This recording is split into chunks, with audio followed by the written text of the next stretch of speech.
Now, wind your memory back to March last year. We'd just been ordered into lockdown. For many, it felt like all hope was lost. But one man decided that the answer was his cello and began to play. Musician Patrick Dexter then began posting videos of himself playing his instrument online in the picturesque surroundings of his home on Ireland's rural west coast. And since then, his open-air recitals have been viewed millions of times. Let's listen to one of his most watched.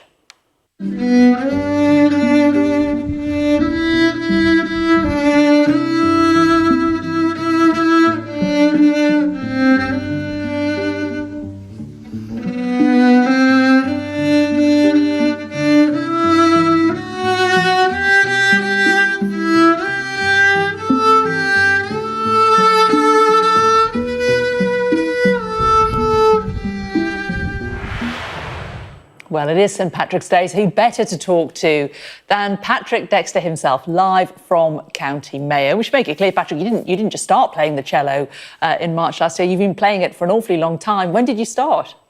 Well, wonderful to be with you, and a huge happy St Patrick's Day. I've been playing cello practically all my life. I was 6 or 7 years old. My father's a musician and wanted to get a family ensemble together of musicians, so I was given the cello at a very young age. And you've got a very photogenic dog as well, who slightly stole your thunder there for a moment, but has disappeared. Have you always enjoyed playing outside? I do. I think it's one of the greatest pleasures in life to take music outside and play in the fresh air. And though we have changeable weather here in the west of Ireland, I think when you have that moment of nice weather, it's nothing better than to play music outdoors. Do you play it outside during the winter? Do you get all wrapped up? I do. I love that. Yes, even in the snow, put on a warm coat and, playing music any time of year is great. Not every day, perhaps not in the rain, but apart from that, any weather, I'd be happy to play outside. So why did you decide to start sharing your playing outside? Yeah, so I was mostly working as a teacher, a music teacher in primary schools here in the west of Ireland. And they all, of course, closed abruptly March last year. So I was left at home with my family and my instruments and a lot of time to myself. I was also anticipating the birth of my first child, my daughter.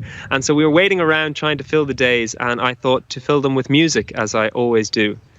And so I took my cello outside and started sharing the videos online. And little did I know that people all around the world were excited and delighted to see some beautiful landscape here in the west of Ireland, as well as some music to uplift them in what has been a very difficult year.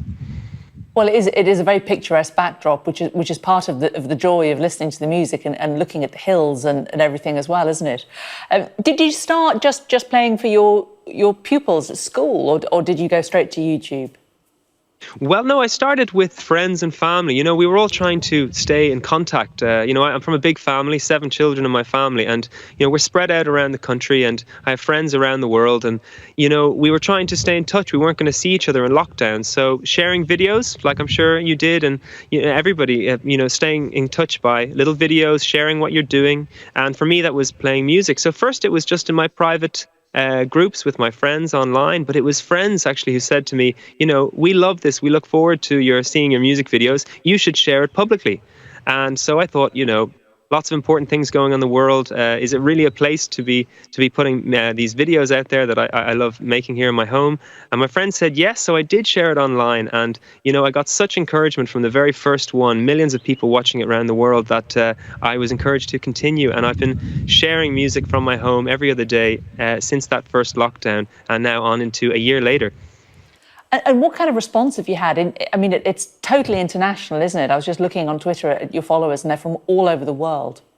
It is, and it's on St. Patrick's Day today, we are thinking about a celebration of Irishness, but also Irish connections all over the world. And really where it started was Irish people, especially who are spread out around the world, who felt disconnected with not being able to travel home, were saying that they loved feeling that connection through these videos I was sharing with Ireland. And no matter where they were in the world, they could get that feeling of Irishness and that feeling of home from where it was. But it went on from there, and people all over the world, from every corner of the world, have been saying that they have both people who have never been here before, fallen in love with the Irish countryside, and people who have perhaps been here before, saying that it really reminds them of this beautiful landscape we have in the west of Ireland. And of course, music being one of the big things we all use to help us get through this difficult year.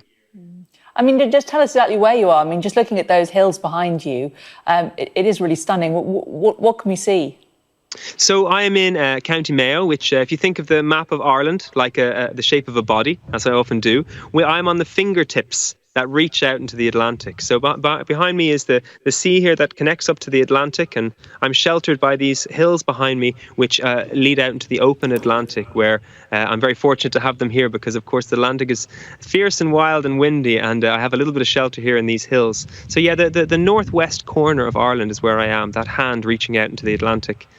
And of course, with COVID, we can't travel.